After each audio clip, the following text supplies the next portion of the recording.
Aujourd'hui, c'est Space on Wolf de Izuma Asakura, Keito Kuma et Ryu Ayakura. C'est dur à prononcer. Aux éditions Ototo. Et ça, c'est plus facile à prononcer.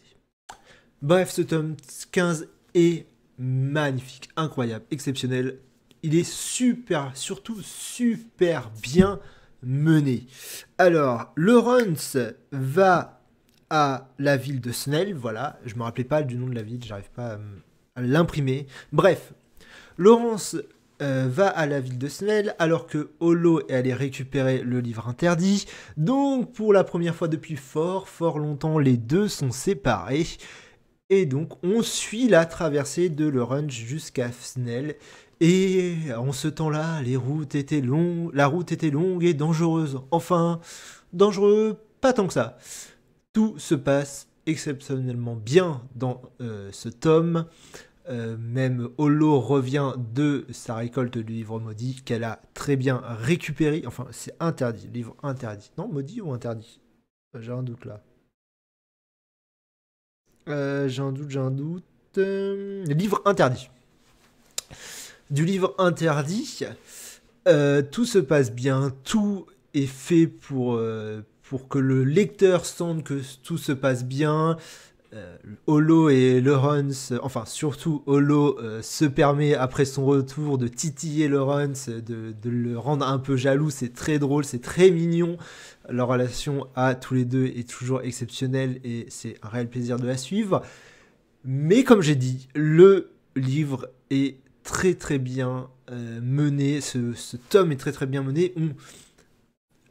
Tout le début, c'est vraiment les auteurs font en sorte qu'on se retrouve dans une situation de confort où après pas mal de péripéties qui s'est passé dans les tomes précédents, c'est calme, c'est tranquille, c'est même drôle.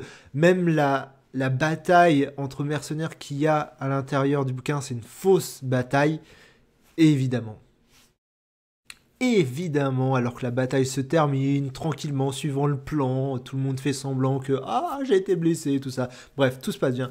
Et évidemment, à la fin, il y a un retournement de situation. Mais un retournement de situation tellement beau et tellement porteur de sens surtout. C'est ça qui est cool. C'est que il n'y a pas qu'une trahison.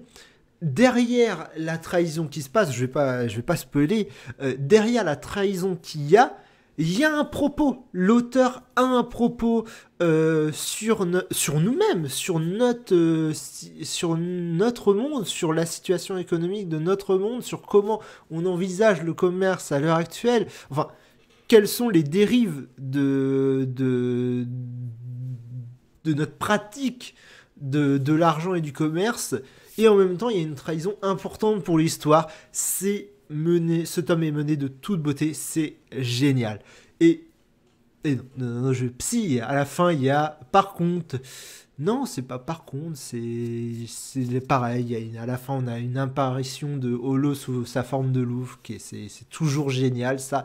Bref, un tome absolument parfait. Parfait de chez parfait, bien sûr, pour le comprendre. Il est parfait parce qu'il y a eu les autres tomes avant. Il n'est pas parfait en soi, quoique. On pourrait dire qu'il est parfait en soi. Non, limite. Mais en tout cas, voilà, c'est l'aboutissement de quelque chose. Enfin, ce qui a été mis en place avant permet ce tome. Et ce tome en lui-même est mené, voilà, est superbement bien mené. C'était un réel plaisir de lire. J'ai vraiment hâte de lire la suite. Cette série Spice and Wolf, elle me rend fou, c'est l'une de mes préférées, honnêtement, et j'ai très hâte de lire la suite, et ça a été un réel plaisir de lire ce tome 15, puisque je m'y attendais pas. Honnêtement, le retournement de situation, je m'y attendais pas. D'habitude, je sais qu'on est dans Spice and Wolf, je sais qu'il peut y avoir des retournements de situation à n'importe quel moment, puisque c'est sur le commerce, et il y a toujours des trahisons, puis il y a du complot et tout ça, donc faut jamais croire l'un ou l'autre. Mais là, tout a été fait pour nous mener en bateau et ça a été fait de manière remarquable. Moi, je suis tombé dans le truc, mais complètement.